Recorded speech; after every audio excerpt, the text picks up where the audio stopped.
What is up, guys? It's Troy at the Full Setup, back with another video for you, and I've finally got the, the scores of the Deepcool Assassin 3 versus the NH-D15 cooler for you.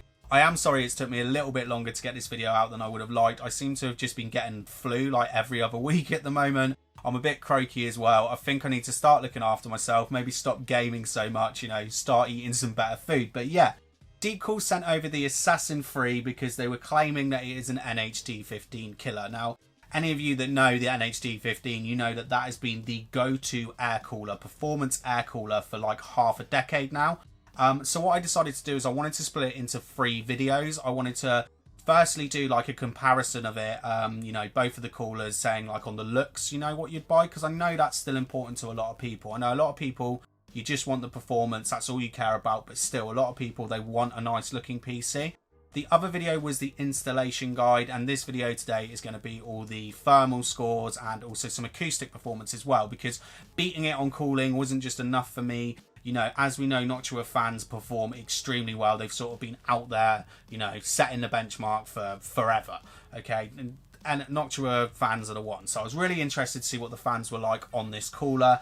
But obviously, it's taken me a bit longer to make these videos, and something else has happened while I've been making these videos. As we know, Noctua have released a lot of their coolers in black as well. So I'm going to talk about that a little bit more at the end of the video, because obviously it sort of contradicts some of the stuff I said in the first video. So yeah, this is the round 3. Going to take you in, we're going to do all the thermal scores, and then I will come back with all my pros and cons, and we're going to talk about each round as well. So it's going to be quite hard to see this, but here is the test system. So we're using the Deepcool Macube. I think it's called the Macube. Love this case. Magnetic tempered glass side panel. Go and check out the unboxing video of that. We'll do a full tour of it as well. In here we have a Ryzen 3600. No point in doing stock. We're just going to be running it at 4.3 gigahertz overclock at just over 1.4 volts. I only put my 26 megahertz memory in here, so the fan isn't sticking out too far. But I have overclocked the memory to 3200 megahertz at CL16 timings. Now, as for the fans, in the front we have 2 Noctua industrial 120mm fans. They go up to 2000 RPM, but I'm only going to use these at 800 RPM. All the case fans except the CPU are going to be set to 800 RPM. Now, the reason I ended up with those fans is because they didn't make the black Chromax at the time. But in the rear we have the Chromax 120. This is the airflow fan. I think it only goes up to 1200 RPM anyway. Super silent, but we're going to leave that 800 RPM. And then these 3 fans that come down here are the Deepcool MF120s, I think they are.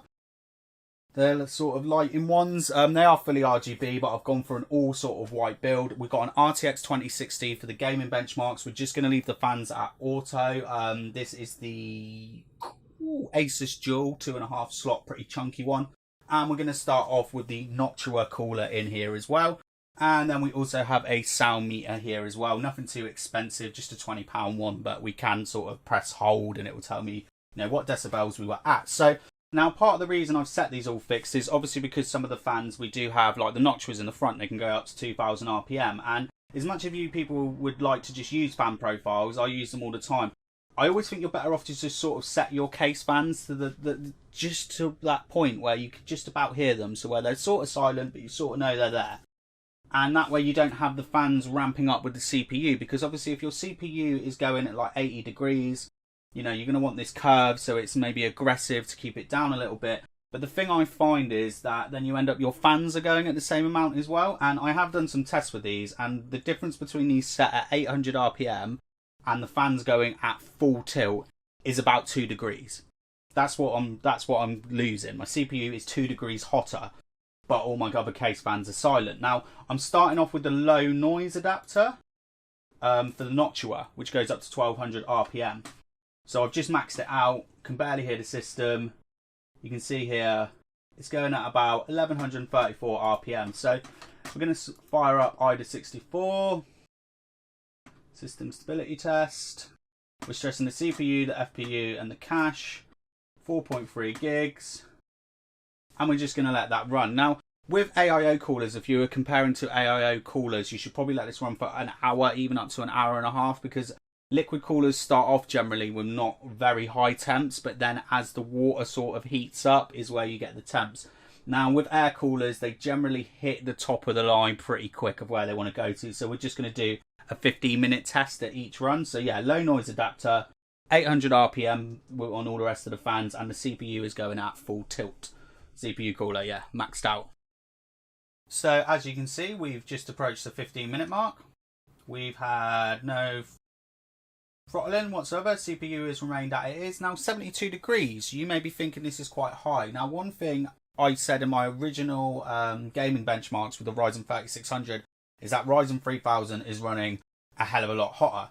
Now, the thing is, under full load at stock, this would be running at about 4 to 4.1 gigahertz, and we would be running at voltage of about 1.2. So really, when it comes to overclocking, I definitely wouldn't really bother with this CPU. I really don't think it's worth it, because in gaming you actually get 4.2 gigahertz boost, so you're saving yourself a lot of temperatures.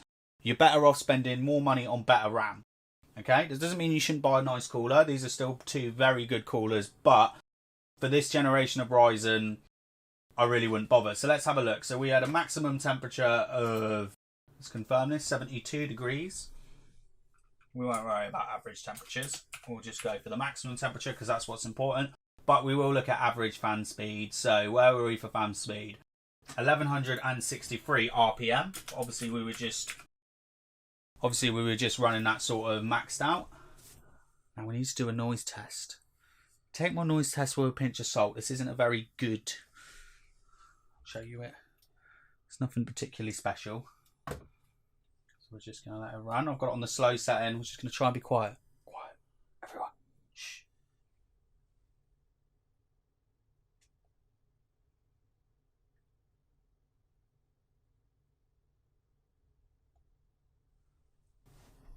.4, okay?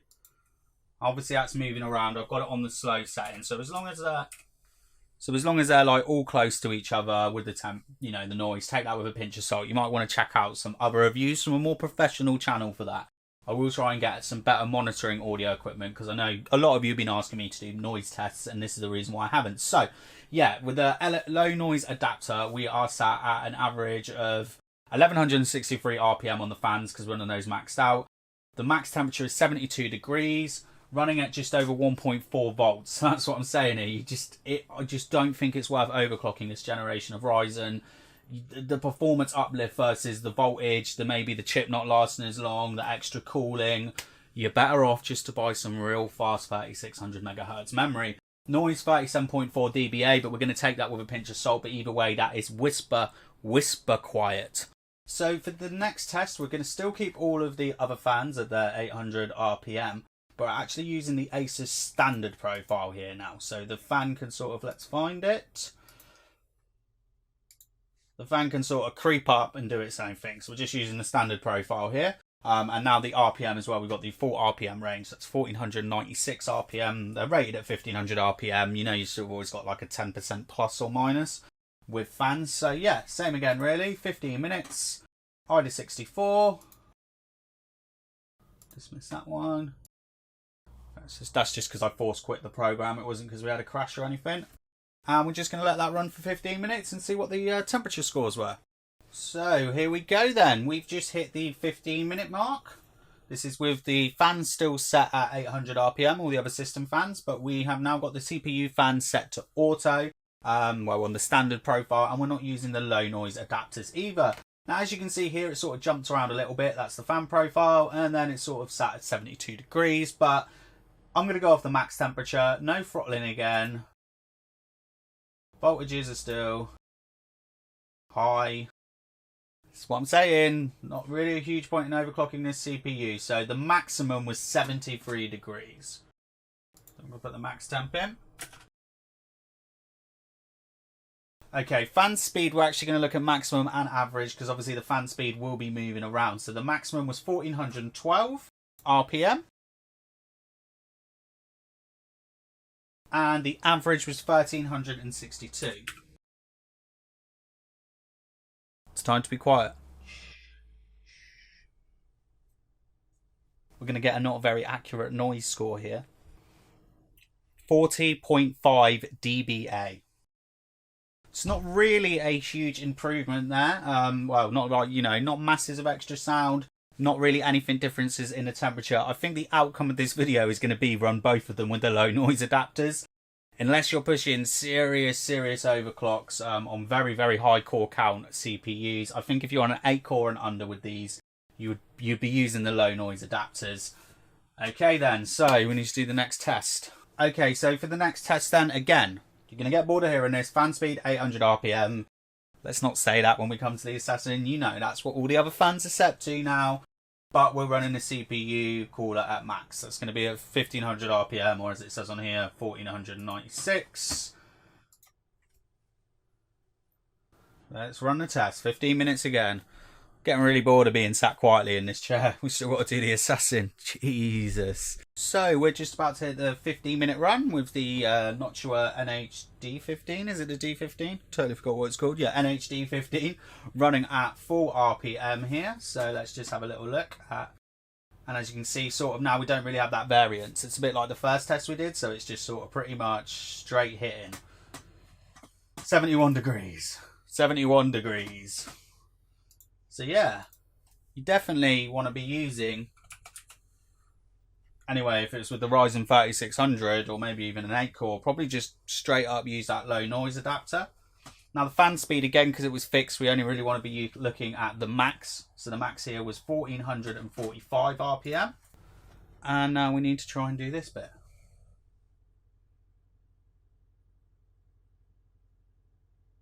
.2 dBA. So like I said, it's a bit hard to test here, but I'm more doing this because I want to see if the Deepcool Assassin is close to it. It's sort of close to it on the audio thing, because that's the one thing. I'm thinking Deepcool, yeah, you might make a cooler that can match this, maybe even beat it a little bit, but the one thing we really know about Noctua is their fans and how quiet their fans are. So that's definitely something I want to test. So I'm going to let the system sort of cool down for an hour, 45 minutes or something, get the cooler in, and then we're going to run all the same tests again, see how we get on with. But just as a little recap, 72 degrees for the low noise adapter, 73 degrees at standard, 71 degrees at full speed, so it's all pretty close to each other, isn't it? So it's time to look at the Deepcool Assassin then. So again, we're running with the, you know, the fans, 800 RPM, and the low noise adapter. Now, you can see it's sort of slightly stepping up here a little bit. We've had no throttling, but it slightly loses. We are at 73 degrees. 73 degrees there, but there is a but. Let's have a little look at this. The fan RPM. 1012 was our maximum. So we're running almost a whole, well, 150 RPM lower. 150 RPM lower, and I'm shocked at these fans. If there's anything I could have said with Deepcool coolers, I've always said it. It said the fans are so-so. The RGB ones offer fantastic value for the price they are, but their fan performance is so-so. And I said that with the Castle cooler. Remember the Castle cooler, 360 liquid cooler, was going over 80 degrees in this test, over 80 degrees. So, you know, it was the fans. So they put some fantastic work into these fans. Temperatures, yeah, 73 degrees. It's a 1 degree variance. I haven't got a temperature controlled environment either, so super impressed. Let's have a little look at the thermals. Not the thermals, the noise.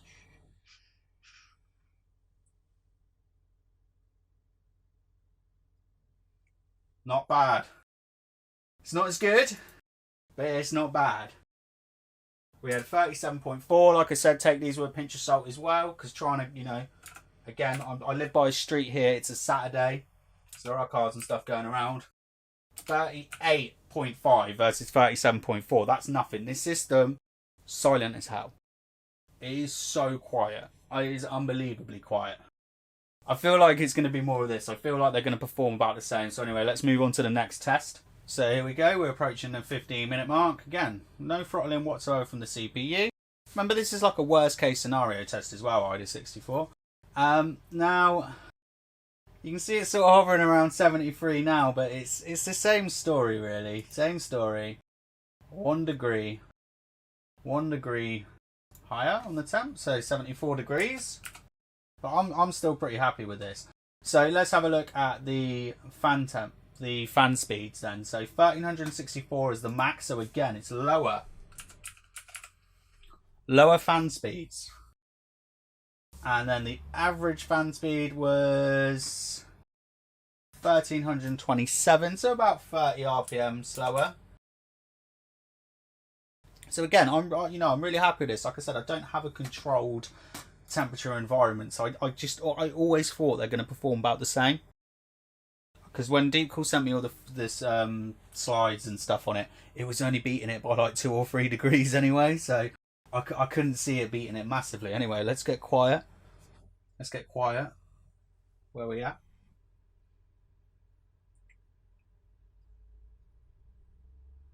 Ooh, nice.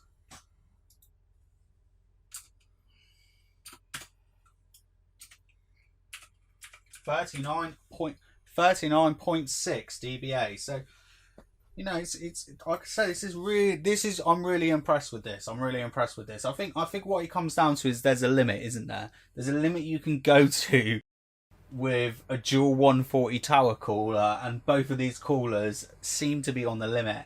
So let's just stop this one. We're going to let it cool down, and then we're going to run the full speed test. We're going to run the fans at full speed and see where we get up to. But really impressed with the Assassin 3 so far. So getting to that 15-minute mark, and it's been slammed at 73 degrees, which is, yeah, definitely seeming like a temperature that we keep sort of sitting around the low 70s. So I think what I just said when we were looking at the last benchmark, that really these coolers are both offering the best thermal performance you can get out of a dual 140 tower, is probably quite correct. 15-minute marks past, we're still at 73 degrees. Let's have a little look. So we were running the fans maxed out, so we just need to see the maximum. 1461. Now, one thing I've noticed is these last like 100, 150 RPM, this has got a little bit louder compared to the Noctua. So let's have a little look. I think it's going to be, it's weird. It won in the last round, but it just sounds a bit louder.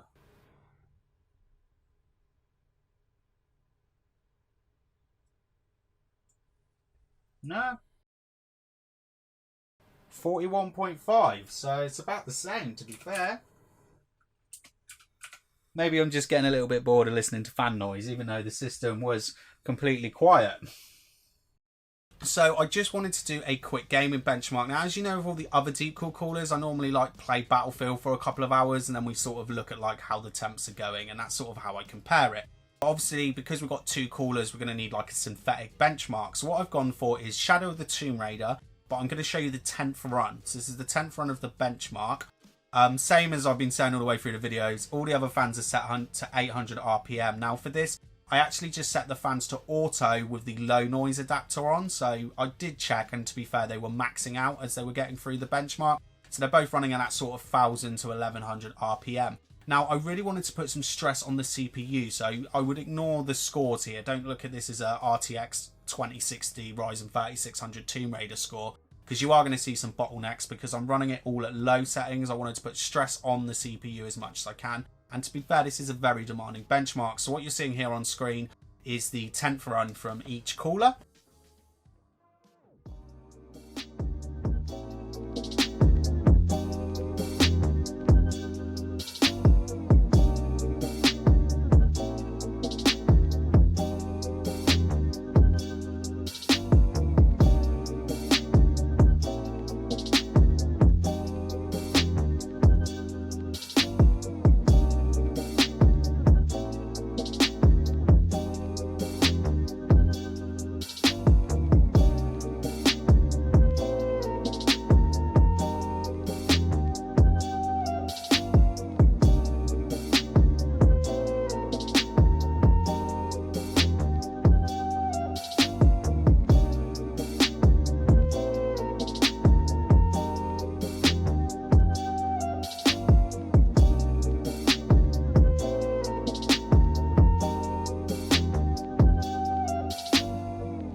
So there were the scores then, and as we can see, the Assassin lost, but it lost so minorly. Such a tiny little loss. And I've had a little read online, and I've seen a couple of other benchmarks where it loses by like 1 or 2 degrees. I've also watched some videos where it wins by 1 or 2 degrees as well. So I think it really does come down to the test setup, what case you're using. You know, obviously I did run the fans lower, you know, maybe if the fans are running at more RPM, but still they're both going to be getting the same amount of airflow, you know, the intake and the outtake fans. So, you know, so it is an even score. And you might be thinking there as well from both the coolers, like 70 degrees, Ryzen 3600, it doesn't leave me a lot of room for other CPUs, higher end CPUs. Well, it does, because most CPUs aren't going to throttle till they get to close to 100 degrees. And the thing is as well, it's not just about the cores and the threads, you know, it's not always about that. One thing you have to realise is I was dumping a lot of voltage through there. You know, over 1.4 voltage. Sometimes it was spiking up to 1.45 volts. So that is a lot of voltage for both coolers. And there was still a huge thermal headroom. And most importantly, the systems were like silent. All the way through my testing, the systems were really quiet. So I want to talk about all the rounds then, because as much as it's won on thermal side of things by a couple of degrees, I'd probably say it's a draw for me. And that's not because Deepcool sent me the cooler. I just believe it is. And I'm going to tell you why. So in my first video, I said that obviously if you didn't like the look of the DH15, if you didn't like the brown fans, if you had to buy the black fans, if you bought the covers for it as well, you're almost up to £150. You could buy 2 of the Assassins for that price. This cooler is going to sell for about £65, £70. We now have the black version of that cooler, but that's still selling for £90, okay?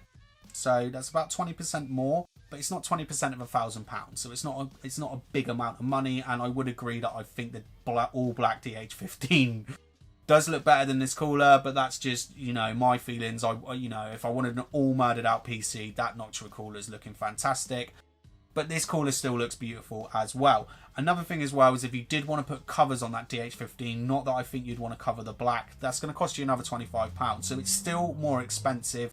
And it's only performing slightly tiny bit better. Oh, fuck, I've got a cough. Bloody cold.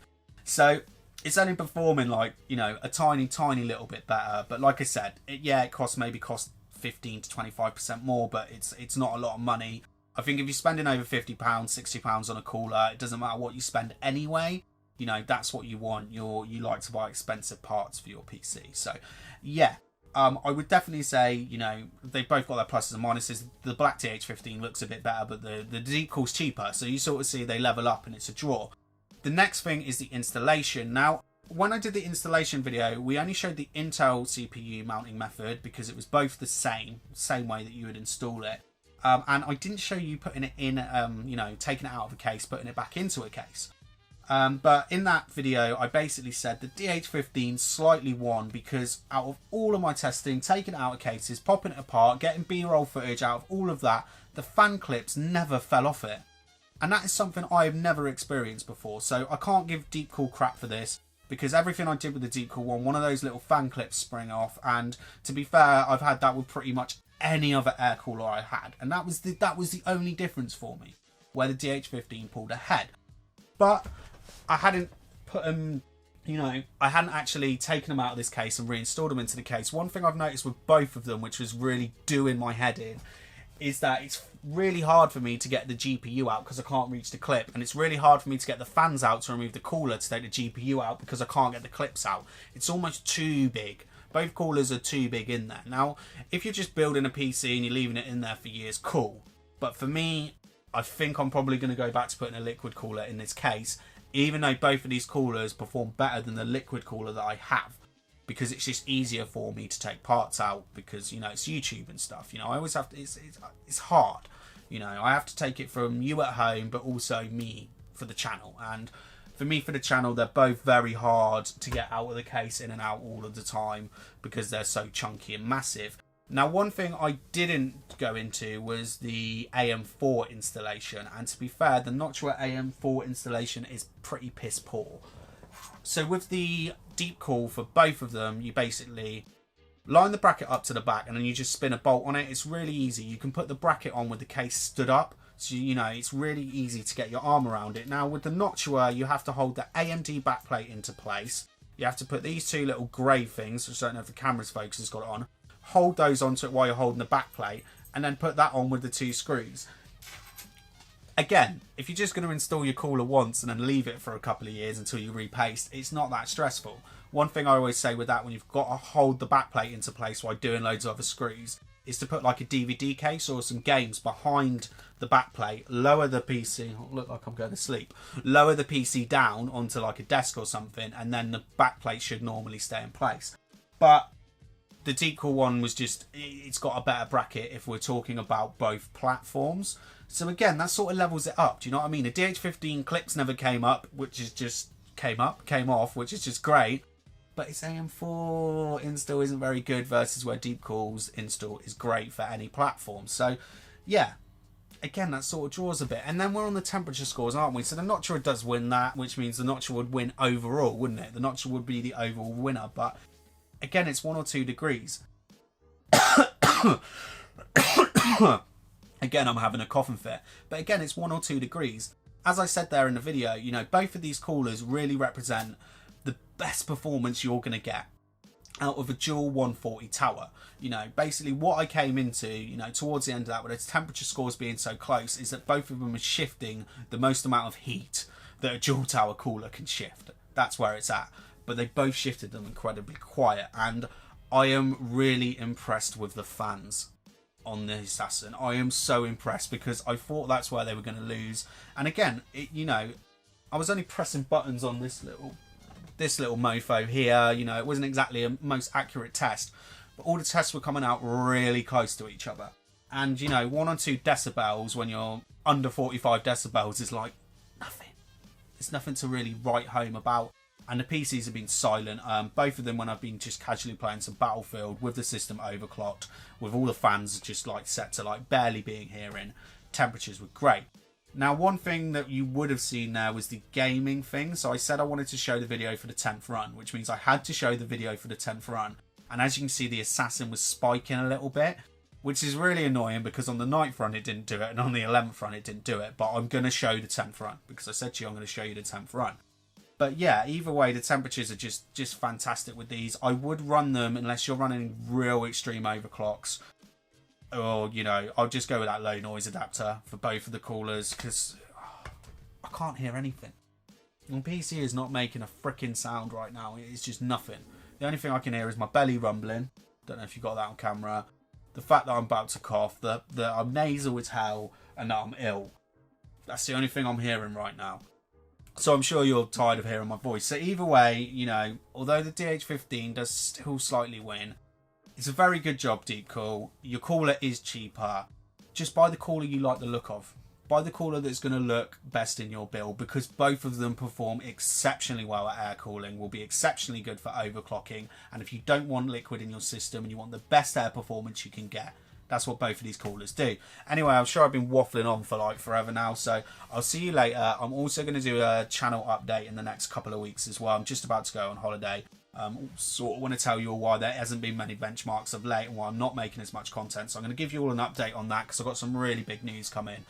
Getting a whole new setup and it's going to look sick. Right, bye-bye.